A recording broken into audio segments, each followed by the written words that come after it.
प्रेत से एक भक्त ने वृंदावन में भी भगवान का दर्शन किया। मैं अभी जयपुर में सुना रहा था। और जिनकी ये कथा है महाराज जी, वो हमारे नाना जी के परिवार के हैं।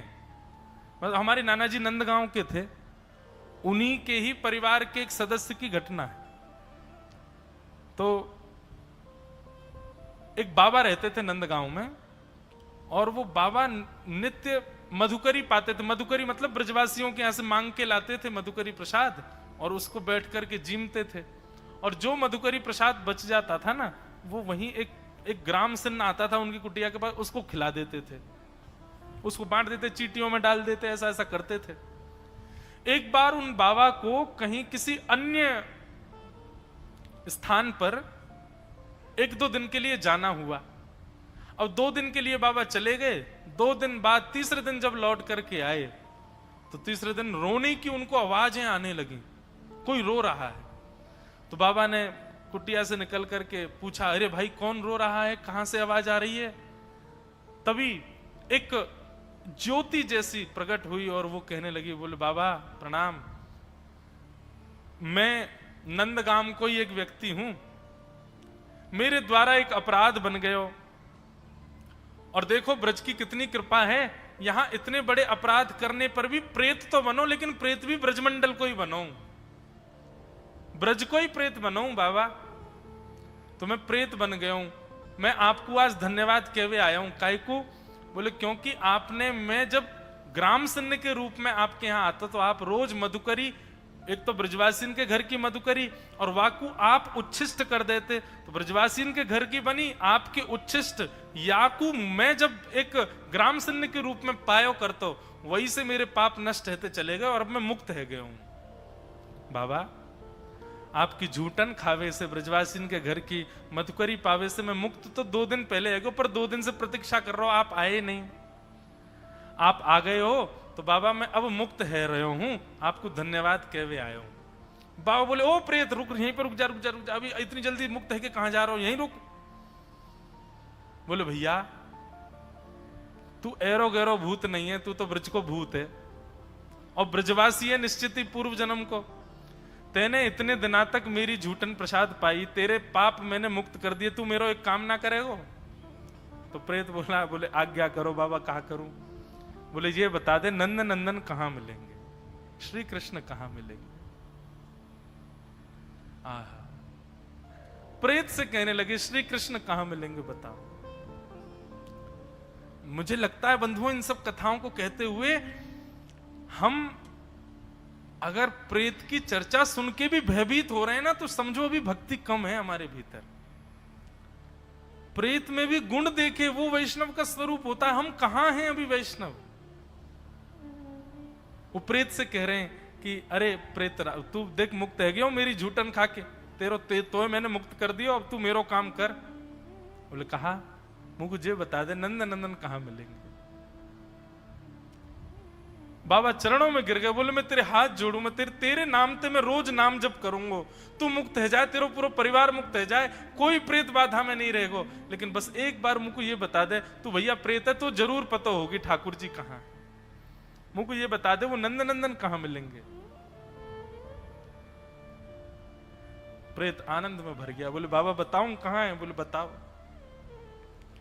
बोले रोज एक गैया चराने वाला जाता है यहां से, उसकी असंख्य गायें जाती हैं बाबा, वो उन गैयान में 2-4 गैया जो है ना, वो नंद भवन की गौशाला, जो नंद बाबा के समय पे 5000 वर्ष पहले जो गौशाला, नंद बाबा की गौशाला ही ना, आज भी बंधुओं यशोदा मैया, नंद बाबा, ठाकुर जी की जो गैयाएं थी, उनकी पीढ़ियों की गैया आज भी हैं हमारे ब्रज में। आज भी नाथ द्वार श्रीनाथ जी की उसमें गौशाला में तो आज भी 1-2 गैया हैं, ठाकुर जी के समय की गैयाओं के वंश, मतलब 5000 वर्ष बीत गए, उनका वंश अभी भी चल रहा है। और ये बीच में विलुप्त हुआ था, तो इसको स्वयं ठाकुर जी ने आकर के बताया। जब श्रीनाथ जी प्रकट हुए गिरिराज जी में, तो सद्दू पाणे नाम का वहां पे ब्रजवासी रहता था। उस सद्दू पाणी की गैया रोज गिरिराज जी पर जाती और गिरिराज जी पर जाके अनायासी अपने थनों से दूध बहा देती।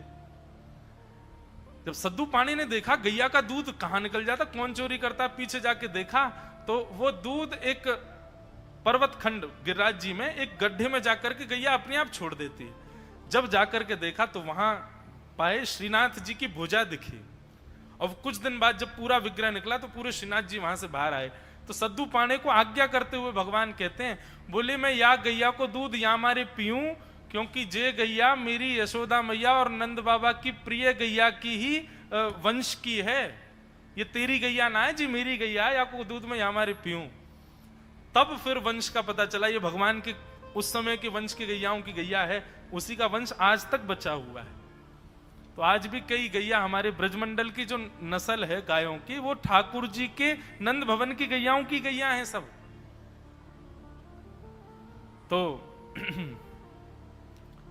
प्रेत ने बताया, बोले कि बाबा एक ग्वारिया गैया चरा तो भयो जावे, और वाकी गैयान में एक गैया ठाकुर जी की गैयान की वंश की वंशधर है, उन्हीं की वंशज है।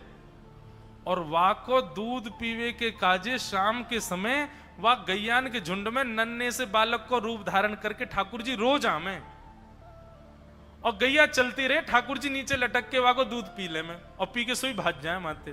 बाबा बस इतनी जानकारी मैं दे सकूं, वो बालक कोई और नहीं है, वो नंद नंदन ही है जो गैया को दूध पीवे आम।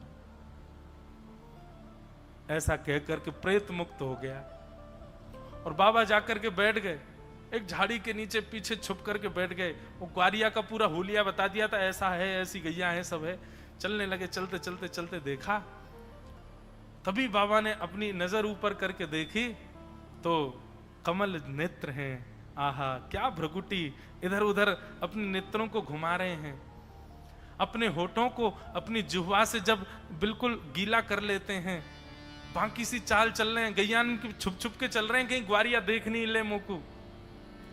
और जिस प्रकार एक बानर, कभी बंदर के बच्चे देखो हमारे वृंदावन में आके, वो ऐसे लटके रहते हैं नीचे मैया के गर्भ से, ऐसे ठाकुर जी अपने दोनों भुजा और पैरों से गैया के नीचे लटक गए, और वाके थनन को मुख में लेके वाको पान करने लगे। ये दृश्य जैसे ही देखा बाबा तो आनंदित हो गए, चाह तो रहे थे कि अभी झपट लूं, लेकिन सोचने पहले दूध पीने तो पेट भर ले फिर पकड़ूंगा।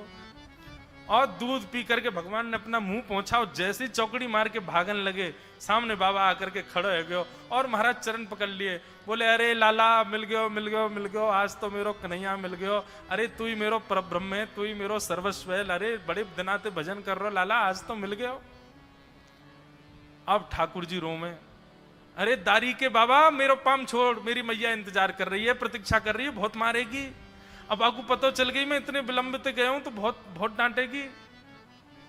बाबा बोले आज नहीं छोड़ूंगा, बड़ी मुश्किल से मिले, अब तो पकड़ ही लूंगा। ठाकुर जी ऐसी हरकत करने लगे कि बाबा को ऐसा लगे कोई सामान्य बालक है, जोर जोर से चिल्लाने लगे, अरे देखो ये बाबा मुंह को पकड़ के ले जा रहा है, मुंह को जाके शहर में बेकी आवेगो, अरे या बाबा को मूड फोड़ दो, ऐसे ठाकुर जी चिल्लाने लगे। वहां कुछ लोग इकट्ठे भी होने लगे, सब कहने अरे बाबा जी कहां कर रहे हो, तेने ही छोरा कहीं को पकड़ लियो, जन कौन से ब्रजवासी को छोरा है। बोले अरे तुम ना जानो कोई ब्रजवासी को छोरा ना है, ये तो मेरो प्राण धन है, याकू ना छोड़ूंगा, याकू तो मैं ले जाऊंगा। इतने में ही ठाकुर जी जब समझ गए कि अब ये भाव इनका निर्मित हो चुका, अब ये पूर्ण रूपेण मेरे हो चुके, वो छोड़ेंगे नहीं, तुरंत ठाकुर जी ने उनके सिर पर वरद हस्त फेरा, और फेर करके उनको अपने मधुर स्वरूप का दर्शन करा करके उनको हृदयांगित करके, और बाबा को अपने संग ही गोलोक धाम को लेकर के चले गए। बोलो भक्तवत्सल भगवान की। बताओ, भगवत प्राप्ति किसी को गुरु कराते हैं, भगवत प्राप्ति किसी को धाम कराते हैं, मन में यदि ललक हो तो भगवत प्राप्ति प्रेत भी करा देते हैं।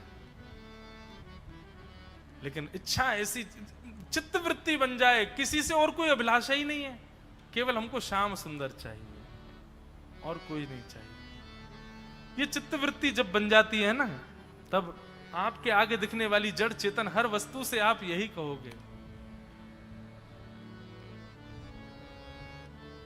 हमें श्याम ना मिला, हमें श्याम ना मिला, हमें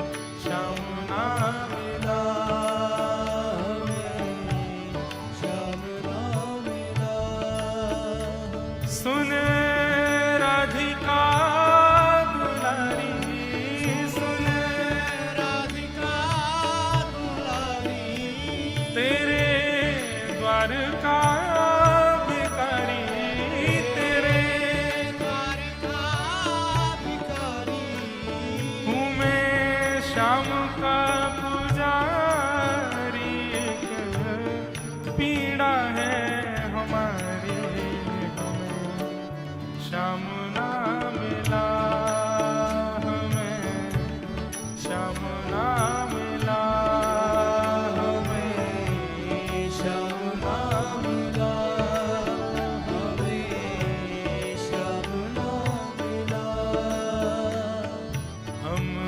सोचते थे कान्हा कहीं कुंजल में होगा हम सोचते थे कान्हा करताल बजा के पुकारो बंधु कहो श्यामा जू से हम सोचते थे कान्हा कहीं कुंजल में होगा सोचते थे गाना कहीं कुंजल में होगा अभी तो मिलन का हमने सुख नहीं होगा अभी तो मिलन का हमने सुख नहीं होगा